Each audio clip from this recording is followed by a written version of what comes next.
បានឃើញស្រីល្អស្អាតដូចកែណោពីសួគ៌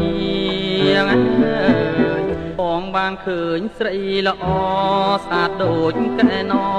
ពីសួគ៌កើតដីប្រទេពតឥតគុណណានីចង់បានគង់ងារមករួមប្រាន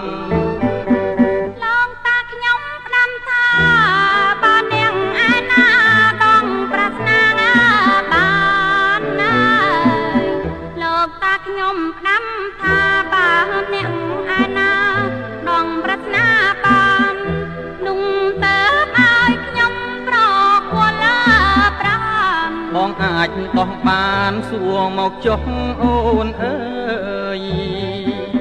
សូមប្រាប់បងចាំស្ដាប់ស្រីសួរប្រុងចំណាប់ត្រង់ត្រាណាត្រាញ៉ាសូមប្រាប់បងចាំស្ដាប់ស្រីសួរប្រុងចំណាប់ត្រង់ត្រានត្រើយហើយទឹកណាំដងបានតាហៅសត្វណាអ្វីសូមប្រុងលោកលីឆ្លើយប្រាប់មកបងសូមឆ្លើយប្រាប់ពងងារសត្វនោះគឺសត្វទីណានួនល្អអើយបងសូមឆ្លើយប្រាប់ពងងារសត្វនោះគឺសត្វទីណានួនល្អតើតែឈ្មោះដេញញីណាតងវងទើបហែដាំដងផងណាអូនស្រីប្រងបងឆ្លើយត្រូវហើយតែកុំអានអត់ឡើយណាចងអរណៃប្របងឆ្លើយត្រូវហើយតែកុំអាលអត់ឡើយ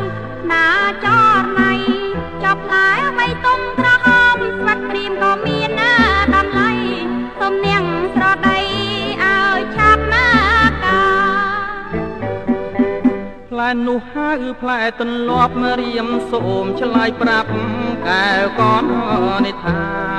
អើយផ្លែនោះហៅផ្លែទន្លាប់រៀមសូមឆ្លើយប្រាប់កែវកននិថាផ្លែវាទុំក្រហមដូចផ្ពាល់ជីវ៉ាកំពុងពេញស្នេហាហាមអករកខ្ញុំដូច្នេះខ្ញុំសួរតែទៀនសូមប្រំនាងឆ្លៀតឆ្លើយឲ្យ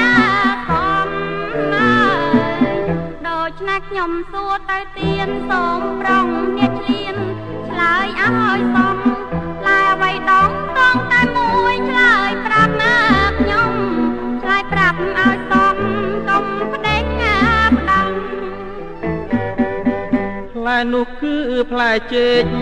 ស្រីស្រស់ល្អឯកស្ដាប់ឲ្យច្បាស់អើយផ្លែនោះគឺផ្លែចេកស្រីស្រស់ល្អឯកស្ដាប់ឲ្យច្បាស់អូនចូលចិត្តចេកឬបានប្រឹងស៊ូណាស់បើចូលចិត្តប្រាប់ឲ្យច្បាស់បងរកឲ្យស្រីបានចង់អ្វីទៅព្រាននារីពេលនេះមកពីទីណាប្រងប្រាណចង់អ្វីទៅព្រាននារីពេលនេះមកពីទីណាប្រងប្រាណសូមនាងលោកលីឆ្លើយឲ្យបាននាងឆ្លើយមិនបានកុំរត់ពួនផានដីពាក្យថាព្រាននារីពាក្យនេះមកពីនារីស្រីពាក្យថាព្រាននារីពាក្យនេះមកពីនារីស្រីធ្វើឲ្យបងខ្លាចខ្លួនជាព្រានណាថ្លៃចង់បាននារីស្រីជាគូស្នេហ៍